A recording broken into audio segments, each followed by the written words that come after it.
श्री मार्कंडेय जी महाराज शास्त्रों ब्रह्म ऋषियों के बीच में विराजमान युधिष्ठिर जी को उपदेश कर रहे हैं। वो हम सबको उपदेश है, क्योंकि संपूर्ण प्रजा का प्रतीक राजा होता है और महर्षि जन जब श्रेष्ठ पुरुष को उपदेश देते हैं तो संपूर्ण विश्व को उपदेश हो रहा है, ऐसा मानना चाहिए।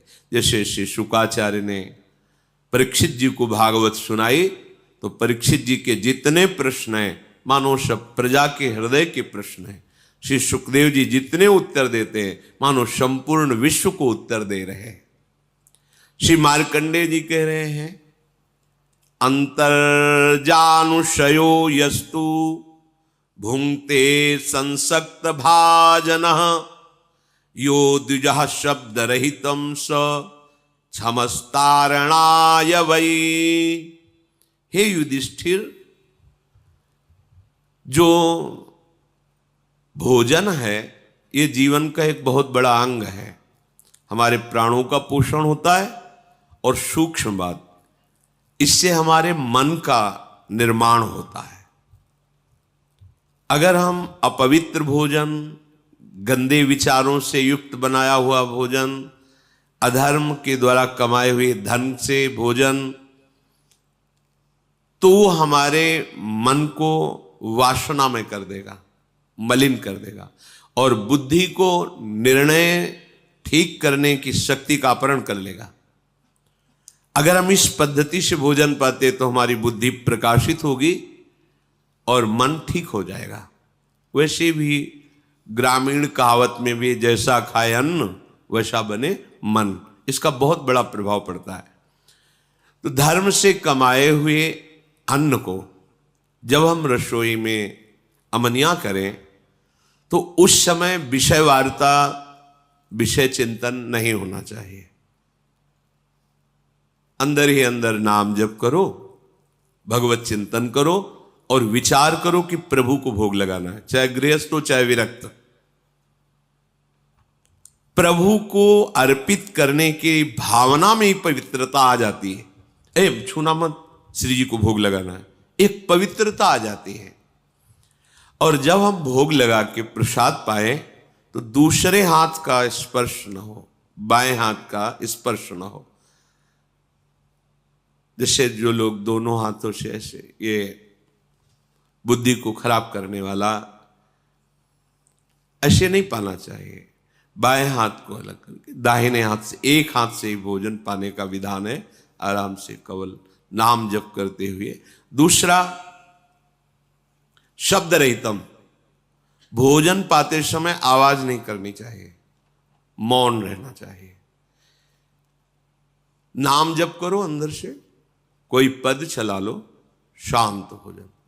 भोजन परोसने वाला रोटी रख दी, हल्ला मचा के ये ऐसा नहीं। वो जब आपके सामने परोसने आ रहा है, वो जो दे रहा है आपको आवश्यक है ले लीजिए, नहीं आ रहा है जितना आया है राधे श्याम पाली। गृहस्थी में तो स्वयं आपने बनाया, भोग लगाया, आराम से बैठ के नाम जप करते हुए पाइए। एक हाथ से पाए, दाहिने हाथ का ही प्रयोग होना चाहिए। दोनों हाथ स्पर्श होने से फिर वो अपनी बुद्धि को मलिन कर देगा, ऐसा शास्त्रीय सिद्धांत है। पात्र में एक ही हाथ का स्पर्श होना चाहिए। ऐसे प्राय जो लोग सत्संग नहीं करते, साधु सेवन नहीं, वो दोनों हाथों से ऐसे नहीं पाना चाहिए, शास्त्र निषेध। तो भोजन भगवत चिंतन करते हुए बनाएं, प्रभु को अर्पित करें और जब प्रसाद पाए तो मौन रखें। उस समय प्रसाद के समय बोला नहीं जाता, बातचीत ये वो, ऐसा नहीं। किसी की तरफ देखो मत, अपने प्रसाद की तरफ देखो, सावधानी रखो। एक एक कवल में भगवत नाम जप, राधा राधा राधा। उससे क्या होगा, आगे कह रहे हैं क्षमस्तारणाय वै, अपने को तारने की और दूसरे को भी तारने की बुद्धि उसके अंदर प्रकट हो जाती है। हम लोगों की आज जो बुद्धि मलिन है ना, मनमानी आचरण करने का आदेश कर रही है, उसका कारण यही है। बहुत तरह से हम अपनी बुद्धि को अपवित्र करते रहते हैं। आहार पूरे जीवन का आधार है। भोजन ठीक है तो सब ठीक हो जाएगा। भोजन धर्म युक्त कमाए हुए धन से भगवत चिंतन करते हुए रसोई में अमनिया करके भगवत अर्पित करके प्रसाद स्वरूप मौन धारण करते हुए नाम जप करते हुए प्रसाद को एक हाथ से पाना, इससे क्या होगा? कह रहे हैं सा क्षमस तारणाए वही, वो अपने को भी तारने में समर्थ है और दूसरे को भी तारने में समर्थ हो जाएगा। क्या होगा? उसकी बुद्धि भगवत परायण हो जाएगी। और इसके विपरीत जूता पहने हैं, अब जैसे आप समय देखो कलयुग का, आप जैसे भोजनालय में कहीं जिन्हें होटल आदि कहते हैं वहां पाने गए तो आप जूता थोड़ी उतारते हैं, हाथ थोड़ी धोते हैं, कुल्ला थोड़ी करते हैं, पशुवत आचरण। ऐसे ही जूता पहने हुए ऐसे क्या कैसा बना हुआ है, कोई निर्णय नहीं, तो बुद्धि कहाँ जा रही है? देखो ना, केवल धर्माचरण की तरफ बुद्धि जा रही। शास्त्र युक्त इंद्रियां शांत, भगवत चिंतन परायण, धर्म युक्त चेष्टाएं, ये सब केवल कहने में रह जाती, जीवन में आचरण में नहीं आ पाती, क्योंकि आहार विहार ही ठीक नहीं है। यही मूल है। बड़े बड़ी पवित्र बुद्धियों को भी आहार दूषित जाने पर भ्रष्ट आचरण हो गया। आहार बहुत बड़ा बल रखता है। महाराज युधिष्ठिर को श्री मार्कंडेय जी उपदेश करते हैं।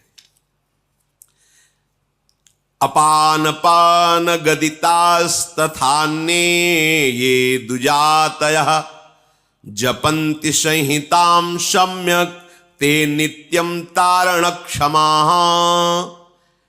हे युधिष्ठिर, जिसने कभी जीवन में मदिरा एक बूंद भी जबान में नहीं रखी और जिसने कभी किसी की निंदा नहीं की और जो विधि पूर्वक शास्त्रों का स्वाध्याय करता है और नाम जप करता है, वो पूरे विश्व को तार देगा, अपने आप को भी और पूरे विश्व के तारण करने की सामर्थ्य रखता है। ये साधारण बात नहीं है। जो आजकल के नवीन अवस्था के बच्चे खिलवाड़ में मदिरा को पीते हैं, क्या है? जिसके मुख में कभी जीवन में मदिरा नहीं गई है, किसी प्रकार से किसी की निंदा नहीं की, दोष आरोपण नहीं किया, और जो शास्त्र स्वाध्याय भगवान नाम जप करता है, सहज में मन शांत होकर उसका भगवदाकार हो जाता है। पूरे विश्व तारने की तात्पर्य है कि अगर पूरा विश्व उसकी बात मान ले, उसका आश्रय ले ले, तो उसका कल्याण करने में वो समर्थ है। ये हव्य, यज्ञ और काव्य, श्राद्ध, जितनी भी वस्तुएं हैं, ऐसे भजन करने वाला सबको पाने का अधिकारी है। यदि ऐसे जिसने कभी मदिरा नहीं, कभी मांस नहीं, शास्त्र स्वाध्याय, नाम जप, भगवत परायण, उसको दिया हुआ दान ऐसे सफल होता है जैसे प्रज्वलित अग्नि में दी हुई आहुति। साधु को कभी किसी अस्त्र से किसी पर प्रहार करने की जरूरत नहीं होती। मन्यु प्रहरणा विप्रा न विप्राहा शस्त्र योधिना निहन्युर्मन्युना विप्रा वज्रपाणिरिवासुरान। साधु का अस्त्र है क्षमा। वो किसी लोहे या धातु से बने हुए हथियारों को पास रखकर उनसे प्रहार नहीं करता। जैसे त्रिभुवनपति इंद्र के हाथ में वज्र विराजमान है और जिस पर प्रहार करें अमोघ है, ऐसे साधु का असंतुष्ट हो जाना अपराधी को नष्ट कर देता है। अस्त्र की जरूरत नहीं, मारने की जरूरत नहीं, मुस्कुराने की जरूरत है।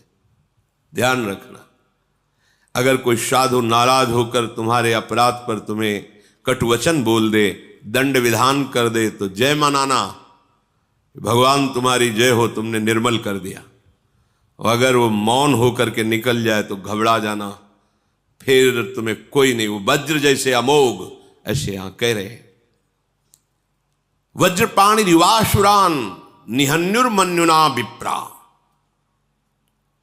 वो उपासक, वो साधु, उसी को भगवान में संकेत करते हैं शंकर जी कि उमा क्षमा सापहुते भारी, अपने कर्म जाए अपकारी। भगवत मार्ग के उपासक को ये गुरुजन कृपा करते हैं, जब हमें दंड देते हैं, जब 3 दिन भोजन नहीं, ऐसा नहीं, चलो, या सभा में डांट दिया, फटकार दिया, जो भी दंड विधान, निपट गए। त्रिभुवन में अब कोई तुम्हें उस कर्म का दंड नहीं दे सकता। भारी से भारी अपराध को 2 शब्दों में खत्म कर दिए। अगर वो मौन हो गए और उसके विषय में कुछ नहीं बोला, शांत रह गए, तो ये अब अमोघ वज्र है, अब इसे तुम नहीं झेल पाओगे। समय आने पर वो जो अपना प्रभाव प्रकाशित करेगा, नष्ट हो जाएगा। ये जैसे पापाचरण करते हैं और वर्तमान में खुशी नजर आते हैं ना, तो इसका तात्पर्य होता है जो सुकृत उनको आगे बचाने वाले थे उनको भेजा जाता है, क्योंकि अपराध भयानक बन रहा है, सुकृत पहले नष्ट किए जा रहे हैं, जाओ फटाफट खत्म हो। अब उसको लगता है मैंने सब कुछ किया, कुछ नहीं बिगड़ा ना। अब वर्तमान का भयानक अपराध जब उन सुकृतों का नाश कर देगा, फिर इसके बाद जब उसका प्रोसेस शुरू होगा, फिर किसी की सामर्थ्य नहीं है। जो इस रहस्य को नहीं जानते उसे कहते सावधान रहो, सावधान, तुम्हें पता नहीं ये बहुत प्रबल कर्म है जो नष्ट ही कर देगा, और कितने युग तक ये चलता रहेगा नष्ट करने के लिए, इसका कोई प्रमाण नहीं है। संत द्रोही, गुरु द्रोही, भगवत द्रोही, कहीं भी ठौर नहीं, कहते ना इनके नरक में भी ठौर नहीं मिलेगा। तो वास्तविक नरक में भी ठौर का तात्पर्य कि जो नारकी जी दंड भोग रहे हैं वो और दंड देते हैं कि तू तो हमसे भी गिरा हुआ है। मन्यु प्रहरणा, तुम्हें प्रहार करने की जरूरत नहीं है। युधिष्ठिर जी कहे जो साधु हैं, जो उपासक हैं, भगवत मार्ग के पथिक हैं, वो किसी बाहरी अस्त्र का प्रहार नहीं करते। वो क्षमा, तुम्हारा मंगल हो, ये उनके हृदय। पर उनका कर्म जो है, भगवान कपिल देव जी ने जा भस्म हो जाए ऐसा थोड़ी कहा सगर के 60,000 पुरखों को। वो बस उद्दंडता उन्होंने की, किसी ने अश्व को उनको आश्रम में बांध दिया और समाधिस्थ थे। ये चोर है फिर समाधि का नाटक करता है, ऐसा उद्दंडता, उनके तेज ने उनको भस्म कर दिया। उन्हीं के उद्धार के लिए भगीरथ जी गंगा जी को लाए थे। उन्होंने थोड़ी कहा कि जा भस्म हो जाए, ऐसा नहीं, उनके तेज ने भस्म कर दिया। कभी भी किसी उपासक को, साधु को, भगवत मार्ग के पथिक को जैसे कोई अवहेलना, अनादर, कपट, छल, अपराध करता है, भयंकर पीड़ा पहुंचाता है हृदय की या शरीर की, शांत रहो। राधा राधा राधा, स्वामिनी जी जैसा विधान करे, हमें ये मानना है कि हमारा कोई पवित्र विधान किया जा रहा है, मंगल, हमें चुपचाप सह जाना है। ये तुम्हारा सह जाना वज्रपाणि रिवासुरान, जैसे देवराज इंद्र के द्वारा चलाया हुआ वज्र अमोघ है, जिस पर गिरेगा, पहाड़ पे गिरे तो धूल बना के फेंक दे, वज्र का ऐसा प्रभाव है।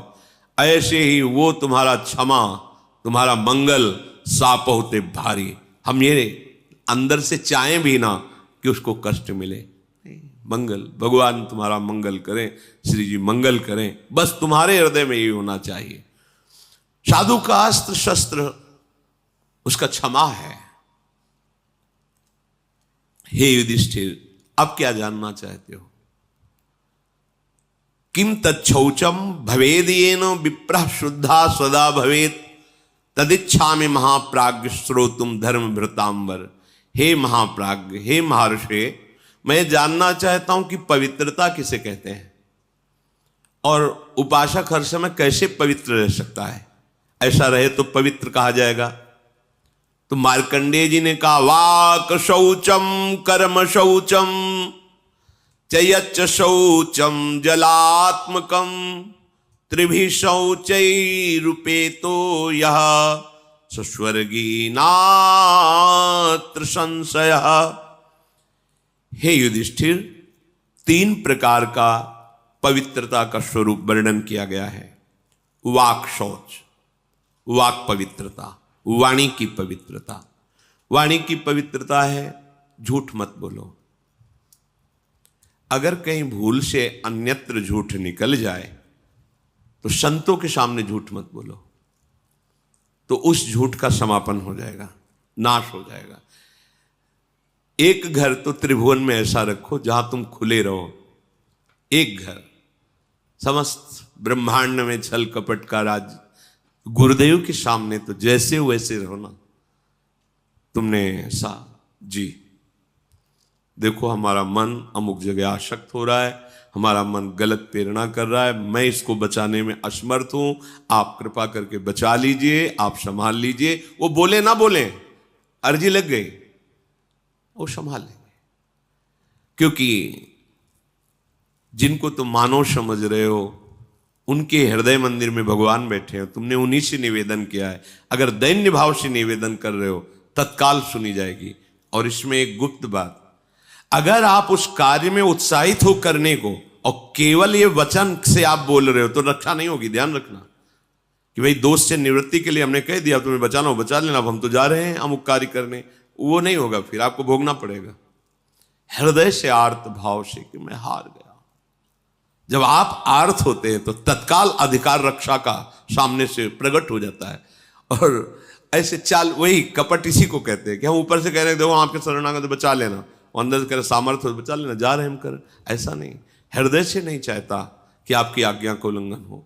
पता नहीं कैसे विवश होकर नाथ मुझे सामर्थ्य, एक वो विवशता हृदय की, वाणी की पवित्रता। किसी को भी ऐसे कटु वचन मत कहो।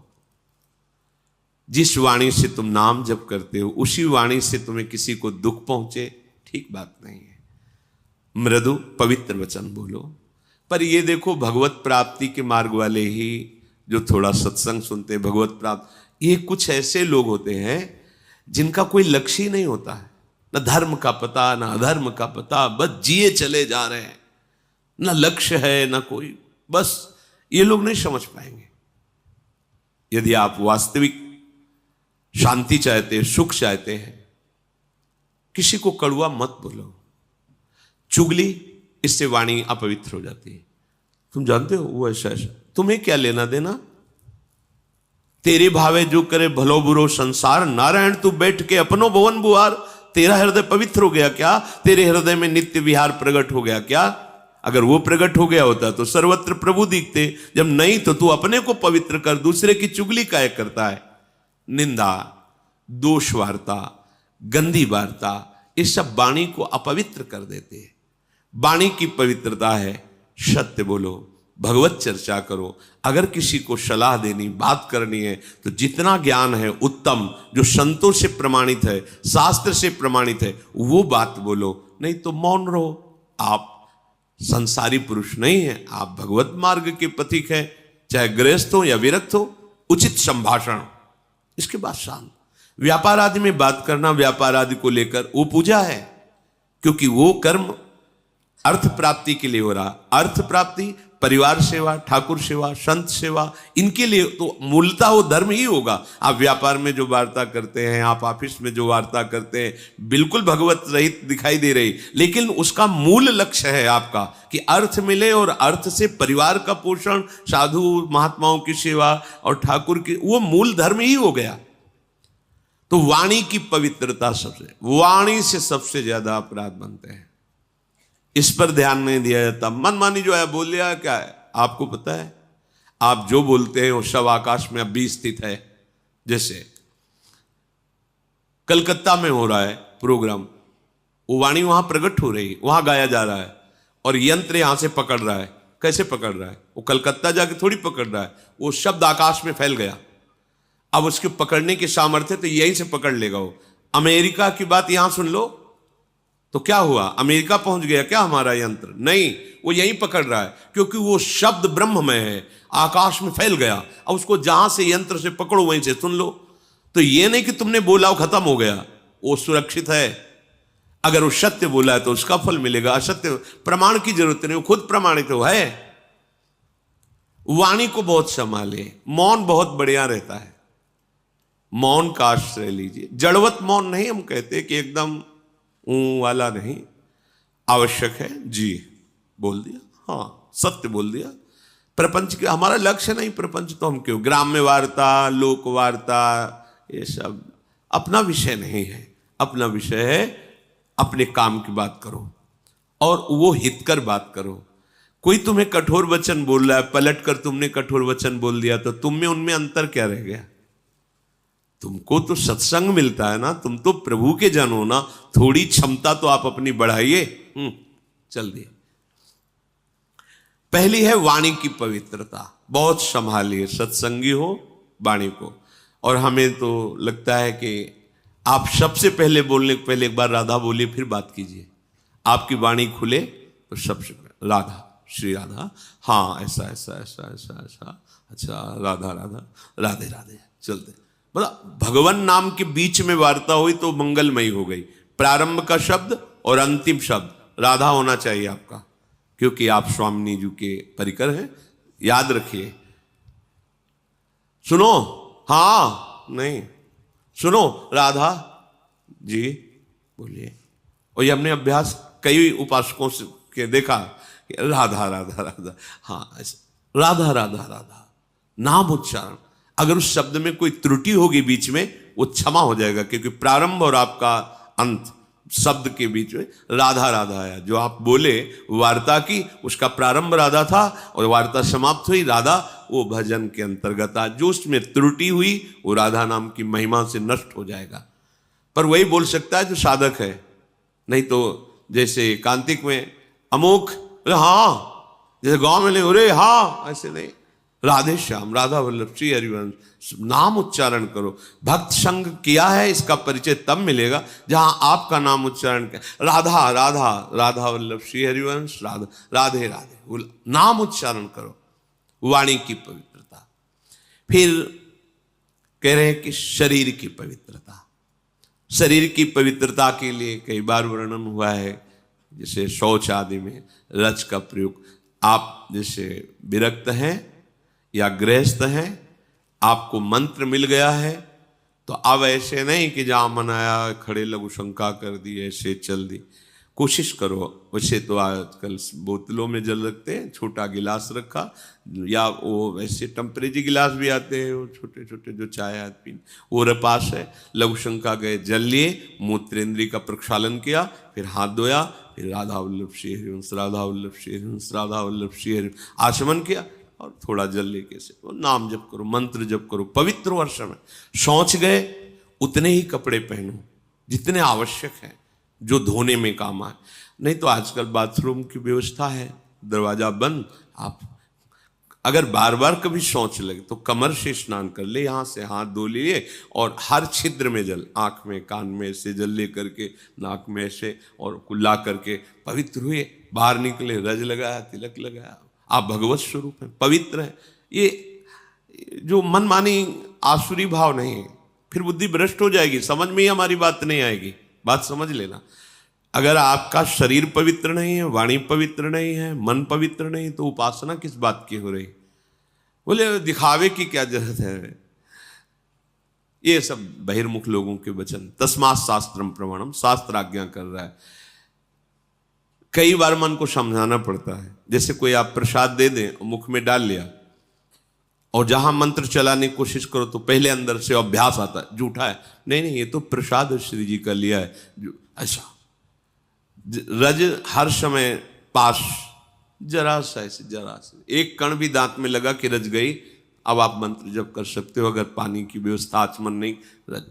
आपको ऐसा लगता है कि जल की व्यवस्था नहीं, तो आप कहा है आप एक झोली रखिए जिसमें चरणामृत है, रज है, आप उपासक हैं, तो आप वो रज निकाले, जरा सा ऐसे कर लिया और हाथ में हो गया, पवित्र हो गए आप। हर उपाय है, पर पवित्र जल से, रज से। वाक शौचम और कर्म शौचम, शरीर पवित्रता। अब कर्म पवित्रता, अब इसमें ज्यादा सावधानी की जरूरत है। हमारा कोई कर्म अपवित्र ना रहे। अपवित्र कर्म होता है धर्म विरुद्धाचरण, कोई ध्यान ही नहीं देता, चाहे जितना हल्ला मचाओ कोई ले। तभी तो संत जन हार करके फिर मौन हो जाते हैं कि चलो नहीं कोई संभलने वाला, लगो। हार गए बड़े बड़े महापुरुष, वर्षों उपदेश देने के बाद जब देखा कोई परिवर्तन नहीं, तब कहा 1,00,000 नाम जप करके आओ हमारे सामने, तब हम तुम्हारे प्रश्न का उत्तर देंगे। नहीं तुम प्रश्न करते रहोगे, उत्तर मिलता रहेगा, समझ में कुछ आएगा ही नहीं। नाम जप नहीं है तो पवित्रता हृदय में नहीं, कैसे बात समझोगे संतों की? तुम्हारी मलिन बुद्धि संतों की बात तक पहुंच जाएगी क्या? कर्म शौचम, कर्म शास्त्र प्रमाणित, गुरु उपदिष्ट कोई भी कर्म ऐसा जो अधर्माचरण कहलाता है, वो हृदय अगर थोड़ा सा भी धर्म में चल रहा है तो आपका हृदय उत्तर देने लगेगा। ये गलत है, ये गलत। ज्यादा जानकारी के लिए रजिस्टर रखने की जरूरत नहीं है, वो हृदय ही है, वो बता देता रहेगा यहां गलत हो रहा है, सावधान हो जाए। नहीं समझ में आ रहा, संतों से पूछ लीजिए, भगवान से पूछ लीजिए। सच्ची कहते हैं, तुम हृदय में 1 मिनट शांत होइए और प्रभु से पूछिए, स्वामी प्रभु ये कार्य मुझे लगता है गलत है कि सही, आप अगर सही है तो हृदय शीतल हो जाएगा, गलत है तो जलन और संशय हो जाएगा, बस फिर अब उसको मत कीजिए। सही कार्य के लिए पहली पहचान है हृदय शीत। मन की बात नहीं हम कह रहे हैं, हृदय में एक शीतलता आ जाएगी। एक जैसे आपका सही प्रश्न का उत्तर आपको समझ में आ गया तो एकदम हाँ ऐसे ही हृदय में आ जाएगा, हाँ ठीक है कीजिए, उत्साह आ जाएगा। अगर उसका जलन होने लगे, संशय खड़ा हो जाए, निषेधात्मक अंदर से संकेत हो, बिल्कुल मत कीजिए। वैसे शास्त्र स्वाध्याय नित्य इसीलिए करना चाहिए कि हमें क्या करना है क्या नहीं करना है, इसकी जानकारी हमें शास्त्रों से मिलती है, संतों के वचनों से मिलती है, सत्संग से मिलती है। तो हमारा जब वाणी शुद्ध हो, शरीर शुद्ध हो और कर्म शुद्ध हो, तो जो परम शुद्ध आत्म स्वरूप है उसमें आपका अनुभव हो जाएगा, आपका प्रवेश हो जाएगा, अपने स्वरूप में प्रवेश हो जाएगा, अर्थात शुद्ध ज्ञान आपके अंदर प्रकाशित हो जाएगा। और हे युधिष्ठिर, ये जितने सूर्य आदि ग्रह हैं ये बड़े भयंकर होते हैं। ये जब अपने प्रतिकूल जगह पर होते हैं, जिसके ग्रह में, कुंडली में, नक्षत्र में, ये बड़ा भयंकर प्रभाव कर देते हैं। पर यदि नाम जप किया जाए तो ये उसके लिए प्रतिकूल जगह पर बैठे हुए भी सौम्य, सुखद और मंगलकारी बन जाते हैं। महाप्रभु हरिवंश चंद्र जी ने कहा है, जो पे कृष्ण चरण मन अर्पित तो करिहें का नवग्रह रंक। ये बेचारे नवग्रह तुम्हारा क्या बिगाड़ लेंगे यदि कृष्ण चरण में मन तुम्हारा अर्पित है। राधा राधा राधा, समझो ये जितने ग्रह हैं बड़े भयंकर हैं। प्रतिकूल जगह पर बैठे हों तो बड़े बड़े को नष्ट कर देते हैं। पर कह रहे जो जप परायण है, नाम जप करता है, उसके लिए प्रतिकूल जगह पर बैठे हुए भी, बोले 7.5 शनिचर चल रहा है, वो वहां बैठा जरूर है पर वो सौम्य होगा आपके लिए, सुखद होगा आपके लिए, मंगलकारी होगा। क्या? नाम जप। अगर भगवान की शरण में हो, भगवत सन्मुख हो, नाम जप कर रहे हो, तो कोई भी प्रतिकूल स्थान पर बैठा हुआ, विपरीत स्थान पर बैठा हुआ ग्रह आपका अनिष्ट नहीं कर सकता, और उल्टा वो आपको सुखद, सौम्य और मंगलकारी होगा। अब लोग इन सब के लिए बाहरी उपायों में भटकते हैं कि ऐसा है तो ऐसा कर ले। कुछ नहीं, नाम जप करो, इससे सब ठीक हो जाएगा। जो उपासक नाम जप करता है तो भयंकर रूप वाले, सूक्ष्म रूप रख के प्रवेश करने वाले, क्रूर कर्म कराने वाले, ये जो राक्षसी भाव है, ये उसके हृदय में प्रवेश नहीं करते, आक्रमण नहीं करते। सर्वे नानुगतम चैनम दारुणाः पिशितासनाः घोर रूपा महाकाया दर्शयन्ति द्विजोत्तमम। जो जप परायण है, नाम जप करता है, तो यहां घूमते रहते हैं अव्यक्त रूप से भूत प्रेत पिशाच, भयंकर आसुरी राक्षसी स्वभाव वाले। जब आप अपवित्र हैं, भगवत विमुख हैं, देखो उनके कर्म कैसे थे। अरे यार घोर राक्षस है, बिल्कुल दया नहीं आई, ऐसा कर दिया, तो उसके ऊपर आविष्ट हो गया। ये सूक्ष्म रूप से रहते हैं। जैसे किसी को भूत दिखाई थोड़ी देते हैं, पर आवेश हो जाता है, बोले मैं अमुक हूं अमुक हूं। क्योंकि वो अपवित्र है, भगवत विमुख है, उसके लिए द्वार खुला है, उसको दंड देने के लिए उसके अंदर प्रवेश कर गया। भयंकर रूप वाले या सूक्ष्म रूप वाले या विशालकाय, क्रूर कर्मा, गलत कर्म कराने वाले, ये जो राक्षस हैं, जो आसुरी भाव हैं, ये जप परायण पर कभी आक्रमण नहीं कर सकते। इसलिए राधा राधा राधा बड़ा भयंकर है संसार, तुम्हें समझ में नहीं आ रहा। राधा राधा राधा राधा। जो जप परायण है, जो शास्त्र स्वाध्याय करता रहता है, जो अपने सुख को दूसरों में बांटता रहता है और जो दूसरों में कभी दोष नहीं ढूंढता है, वो सदैव सुखी रहता है, निर्विघ्न रहता है। चलो इन आचरणों से सुखी तो चाहते हो। जो साधु शास्त्र का ज्ञान रखता है या न रखता है, ध्यान सुनो, उसे वेद आते हैं या नहीं आते हैं, वो पुराणों की कथा जानता है या नहीं जानता है, वो उत्तम संस्कारों से युक्त है या शून्य है, उसका समाज में सम्मान होता है या अपमान होता है, इससे कोई मतलब नहीं। यदि वो भजन परायण है तो राख में छिपी हुई आग की ज्वाला है। वो बोल लेता है कि नहीं बोल लेता है, उसे वेद आता है कि नहीं आता है, वो उसको लोग प्रणाम करते हैं कि नहीं करते हैं, संस्कार युक्त दिखाई देता है या नहीं दिखाई देता है, पर रात दिन भजन करता है तो कैसा है? बोले राख में छिपी हुई आग है, वो छेड़ मत देना। ऐसा भीख मांगता खाता है, ऐसे कोई तेज तो है नहीं, कोई लोग तो इसके पास नाम जप परायण है, बड़ी महिमा है। जैसे प्रज्वलित अग्नि श्मशान में भी कभी दूषित नहीं होती, यथा श्मशाने दीप्तौजाः पावको नैव दुष्यति, एवं विद्वान अविद्वान वा ब्राह्मणो दैवतम महत्। चाहे विद्वान हो चाहे ना हो, श्मशान में भी आग पवित्र ही होती है, आग कभी दूषित नहीं होती। ऐसे ही जो सर्वत्र भगवत भाव रखने वाला है, निरंतर भजन में है, वो महान से भी महान है। कहीं भी बैठा हो, कुछ भी कर रहा हो, ये मत समझो कि तो अपवित्र है। जैसे श्मशान में भी आग पवित्र है, ऐसे भजनानंदी हर समय परम पवित्र रहता है। विषयान ग्रहणंत मुंचंतु वा, दृष्टि मत डालो, किस भाव की स्थिति में कहाँ तुम्हें पता नहीं है।